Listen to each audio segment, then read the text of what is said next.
السلام علیکم ورحمۃ اللہ وبرکاتہ۔ اعوذ باللہ من الشیطان الرجیم، بسم اللہ الرحمن الرحیم۔ عزیز طلباء، ایک مرتبہ پھر آپ کے سامنے ایک نئے لیکچر کے ساتھ اسلامیات کا موضوعاتی مطالعہ علم کی فرضیت اور فضیلت ہے۔ اس کو دو حصوں میں ہم نے تقسیم کیا تھا اور دو حصے اس کے پچھلے لیکچرز میں گزر چکے ہیں۔ تو آج کا 13واں لیکچر جو ہے اس کے تیسرے حصے پر مشتمل ہوگا۔ اس کا تیسرا حصہ جو ہے وہ ہے علم کی فضیلت کے عنوان سے۔ علم کی فضیلت کا جو اس سبق کے ذیل میں باب بنایا ہے مصنفین نے، کتاب لکھنے والوں نے، اس کے ضمن میں چند باتیں جو ہیں وہ وضاحت طلب ہیں، سمجھنے کے لیے ضروری ہیں۔ آج کے سبق میں ہم صرف انہی کو سمجھیں گے اور ان پر غور و فکر کریں گے۔ اس کے بنیادی جو نکات ہیں وہ تقریباً 5 بنتے ہیں۔ اس کے ضمن میں دو تفصیلی سوال بھی آپ اسی میں سے لے سکتے ہیں۔ مشق میں سوال ہے احادیث کی روشنی میں، دوسرا سوال جو ہے کہ احادیث کی روشنی میں حصول علم کی اہمیت پر نوٹ لکھیں۔ احادیث کی روشنی میں علم کی، آپ یہاں پہ اسے حصول علم کر لیں،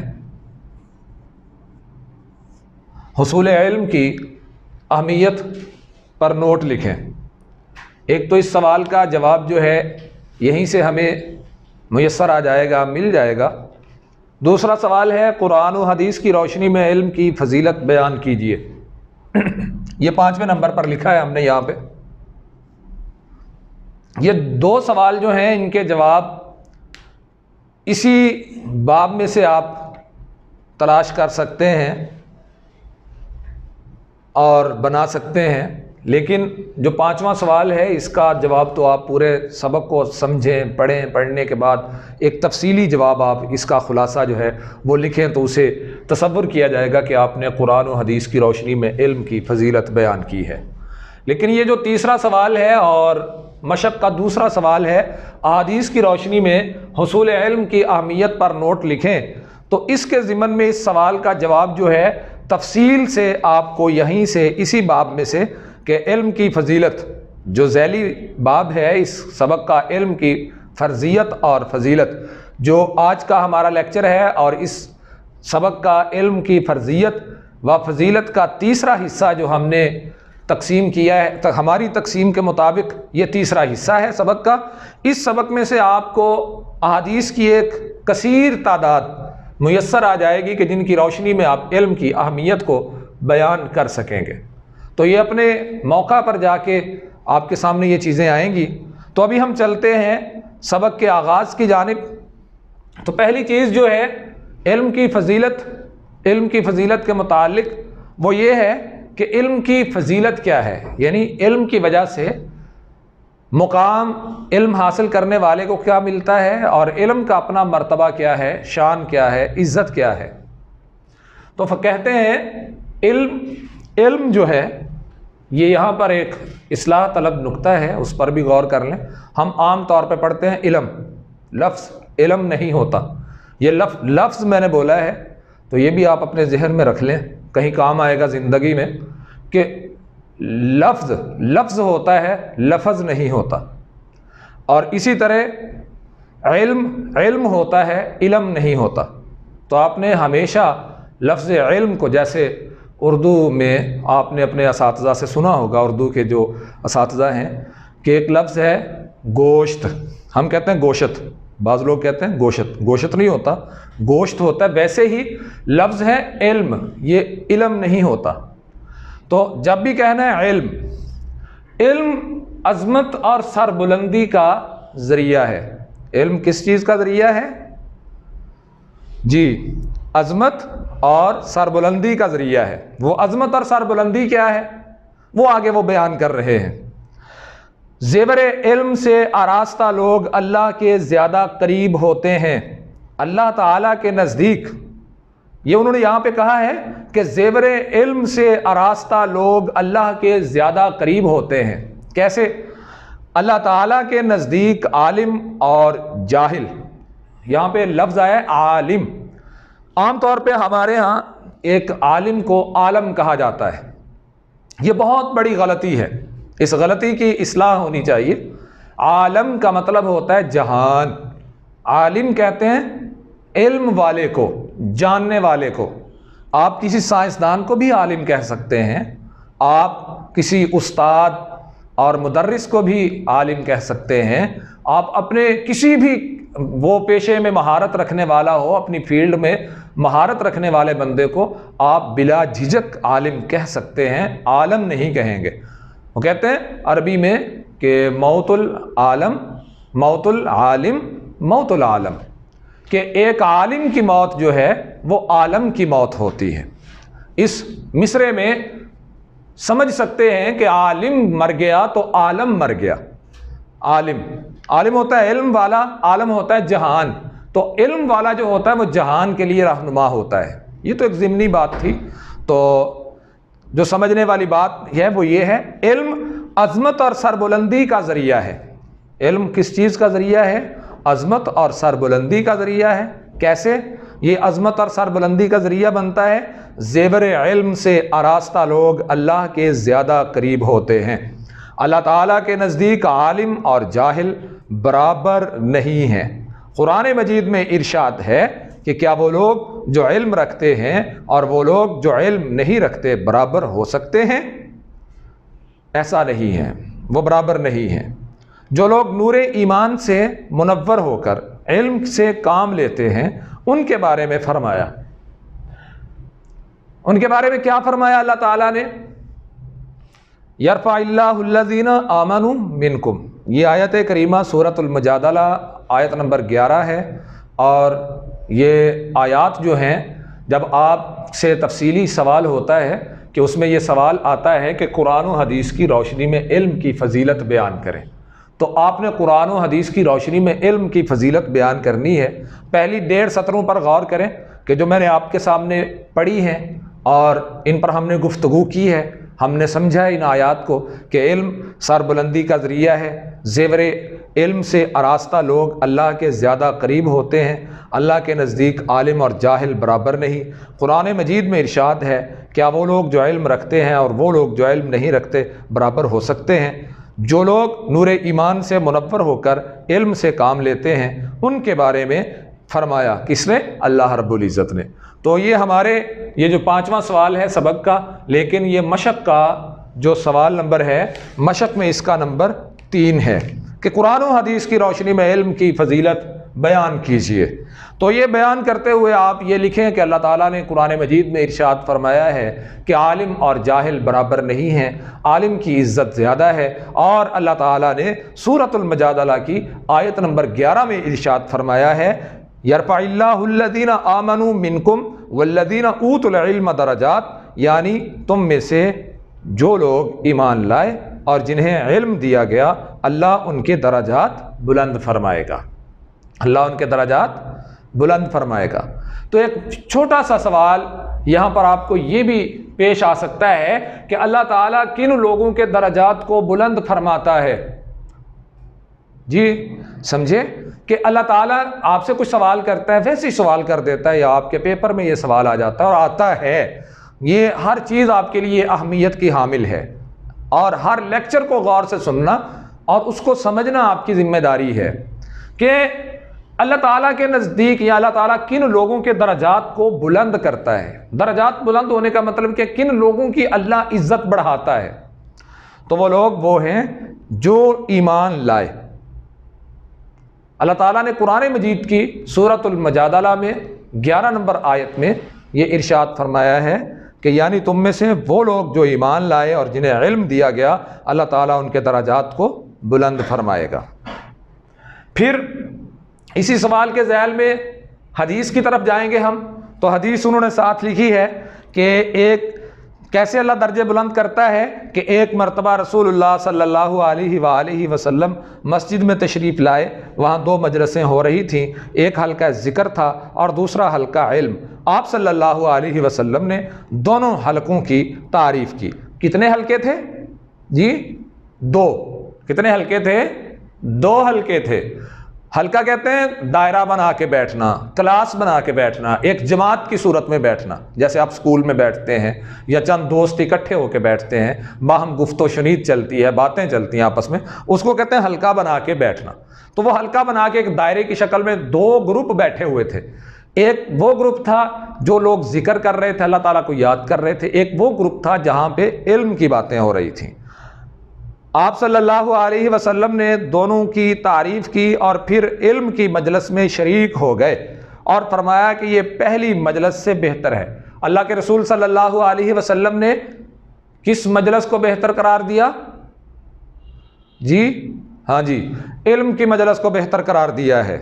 آپ نے صحیح سوچا ہے کہ اللہ کے رسول صلی اللہ علیہ وسلم نے علم کی مجلس کو بہتر قرار دیا ہے۔ ہاں سوچا کریں، جب یہ بات ایسی ہوتی ہے تو اس کو اپنے دماغ میں لایا کریں کہ ہم نے پیچھے کیا سنا ہے اور کس چیز کے متعلق سوال ہے، تو آپ درست سوچتے ہیں جب آپ لیکچر اچھے سے سنتے ہیں۔ رسول اللہ صلی اللہ علیہ وسلم نے دوسری مجلس یعنی علم والی مجلس کی جو میں شرکت کی اور مجلسوں دونوں کی تعریف کی۔ اور دو مجلسیں کون سی تھیں؟ ذکر اور علم کی مجلس۔ آپ نے علم کی مجلس کو پسند کیا، آپ نے فرمایا یہ پہلی مجلس سے بہتر ہے۔ تو ایک اور حدیث انہوں نے دی ہے، ایک مرتبہ رسول اللہ صلی اللہ علیہ وسلم نے فرمایا کہ جب تم جنت کی پھلواریوں میں سے گزرو تو ان سے جی بھر کر فائدہ اٹھایا کرو۔ صحابہ نے پوچھا رضوان اللہ علیہم اجمعین، جنت کی پھلواریاں کیا ہیں؟ آپ صلی اللہ علیہ وسلم کی جانب سے ارشاد ہوتا ہے کہ علم کی مجلسیں، یعنی علم کی مجلسیں جو ہیں یہ کیا ہیں؟ جنت کی پھلواریاں۔ تو جنت کی پھلواریاں ہم کس کو قرار دیں گے؟ علم کی مجلسوں کو ہم جنت کی پھلواریاں قرار دیں گے۔ رسول اللہ صلی اللہ علیہ وسلم نے علم کی مجلسوں کو کیا قرار دیا؟ نہیں سمجھے؟ تو سمجھ لیجئے کہ جنت کی پھلواریاں قرار دیا ہے علم کی مجلسوں کو، یعنی جہاں پر علم کی بات ہوتی ہے وہ دنیا میں جنت کا منظر پیش کرتی ہیں جگہ۔ تو اس لیے یہ جو جگہیں ہیں، جو مقام ہیں جہاں پر علم کی بات ہوتی ہے وہ کیا ہیں؟ جنت کی پھلواریاں۔ آگے ہے احادیث کی روشنی میں حصول علم کی اہمیت پر نوٹ لکھیں۔ یہ مشق کا دوسرا سوال ہے، تفصیلی سوال، 5 نمبر کا سوال ہے یہ۔ تو بچوں یہ 5 نمبر کا سوال جو ہے اس پر غور کرنا ہے آپ نے، اور احادیث بہت زیادہ ہیں اس کے ضمن میں یہاں پر انہوں نے دی۔ کہتے ہیں مندرجہ ذیل روایات سے علم کی اہمیت یوں واضح ہوتی ہے۔ علم حاصل کرو، اللہ کے لیے علم حاصل کرنا نیکی ہے، علم کی طلب عبادت ہے، اس میں مصروف رہنا تحقیق اور بحث و مباحثہ کرنا جہاد ہے۔ 2 حدیثیں ہو گئیں۔ تیسری حدیث علم سکھاؤ تو صدقہ ہے۔ چوتھی حدیث علم تنہائی کا ساتھی ہے۔ 5ویں حدیث علم فراخی اور تنگ دستی میں رہنما ہے۔ 6ٹھی حدیث غمخوار دوست ہے اور بہترین ہمنشیں ہے۔ علم جنت کا راستہ بتاتا ہے۔ اور 8ویں نمبر پر 8ویں حدیث علم ہی کے ذریعے اللہ تعالیٰ قوموں کو سربلندی عطا کرتا ہے۔ 9ویں نمبر پہ حدیث ہے لوگ علماء کے نقش قدم پر چلتے ہیں، دنیا کے ہر چیز ان کے لیے دعائے مغفرت کرتی ہے۔ 10ویں نمبر پر کیونکہ علم دلوں کی زندگی اور اندھوں کے لیے بنائی ہے۔ 10ویں نمبر پر یہ ہے علم جسم کی توانائی اور قوت ہے۔ علم کے ذریعے انسان فرشتوں کے اعلیٰ درجات تک جا پہنچتا ہے۔ علم میں غور و خوض کرنا روزے کے برابر ہے۔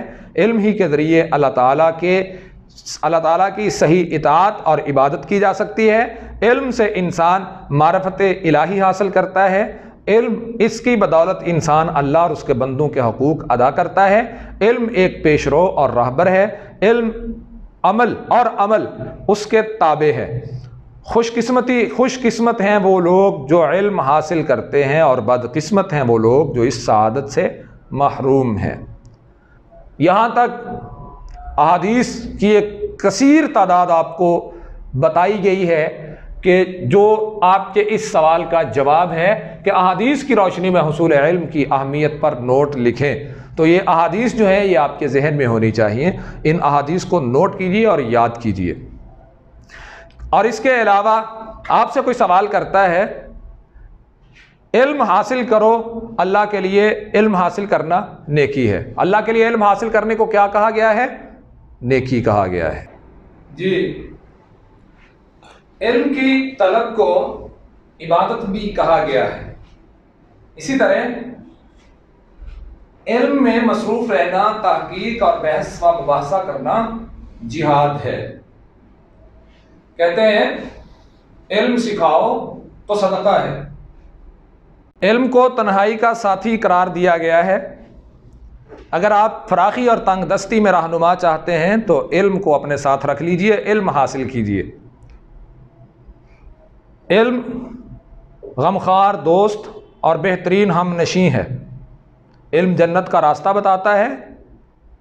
اللہ تعالیٰ علم ہی کے ذریعے قوموں کو سربلندی عطا کرتا ہے۔ تو لوگ علماء کے نقش قدم پر چلتے ہیں، دنیا کی ہر چیز ان کے لیے دعائے مغفرت کرتی ہے۔ یہ پیراگراف جو ہے سارا، یہ بہت ہی آپ کے لیے اہمیت کا حامل اس لیے بھی ہے کہ یہاں سے 2-3 مختصر سوالات جو ہیں وہ آ سکتے ہیں، آ جاتے ہیں، اور ان پر آپ کا فوکس ہونا چاہیے۔ چھوٹے چھوٹے کافی سوال بنتے ہیں یہاں پہ۔ تو اس کے بعد ہم آگے چلتے ہیں کہ دین اسلام، ہم جس دین کو مانتے ہیں وہ اسلام ہے، اور جس کتاب کو پڑھ رہے ہیں یہ اسلامیات ہے۔ تو اسلامیات میں اپنے ماننے والوں کو علم کی تلاش کے متعلق کیا تلقین کی گئی ہے؟ وہ تلقین اسلام اپنے ماننے والوں کو درس دیتا ہے کہ علم کی تلاش میں نکلو اور حکمت کے موتی جہاں سے ملیں انہیں حاصل کرو۔ علم کی فضیلت اس امر سے بھی ثابت ہوتی ہے کہ اللہ تعالیٰ نے ہمیشہ حکومت اور سلطنت اسی قوم کو سربلند فرمایا جسے علم و عمل میں برتری حاصل تھی۔ اللہ نے کس قوم کو ہمیشہ حکومت اور سلطنت سے بلند فرمایا؟ وہ قوم کے جس کے پاس علم و عمل میں برتری حاصل تھی۔ اس اصول کی بنا پر حضرت آدم بھی ملائکہ پر فضیلت لے گئے۔ علم ہی کی بنا پر مسلمان تمام دنیا پر چھا گئے تھے، مگر جب انہوں نے قرآنی تعلیمات کو چھوڑا اور علم کی روشنی سے دور ہوئے، زوال کا شکار ہو گئے۔ مسلمانوں کے زوال کی وجہ کیا ہے؟ یہ بہت ہی ضروری بات ہے، سمجھنے والی بات ہے کہ مسلمانوں کے زوال کی وجہ کیا بنی۔ تو مسلمانوں کے زوال کی وجہ علم کی روشنی سے دوری اور قرآنی تعلیمات سے دوری جو ہے یہ وجہ بنی، جس کی وجہ سے آج مسلمان زوال کا شکار ہیں۔ رسول اللہ صلی اللہ علیہ وآلہ وسلم صبح و شام کچھ دعائیں مانگا کرتے تھے، ان میں ایک دعا انہوں نے یہاں پر ہماری کتاب پہ نقل کی ہے، وہ یہ ہے اللہم انی اسألک علما نافعا۔ اے اللہ میں تجھ سے نفع دینے والے علم کی درخواست کرتا ہوں۔ اس طرح یہ بھی مسنون دعا ہے کہ اے اللہ جو علم تو نے ہمیں دیا اسے ہمارے لیے مفید بنا اور ہمیں ایسا علم عطا فرما جو ہمیں نفع پہنچائے۔ ہماری دعا ہے کہ اللہ تعالی ہمیں بھی علم عطا فرمائے اور اس پر عمل اور اس کی اشاعت کی توفیق بھی نصیب فرمائے۔ اللہ تعالی ہمیں نفع مند علم عطا کرے اور اس پر عمل کی توفیق عطا فرمائے۔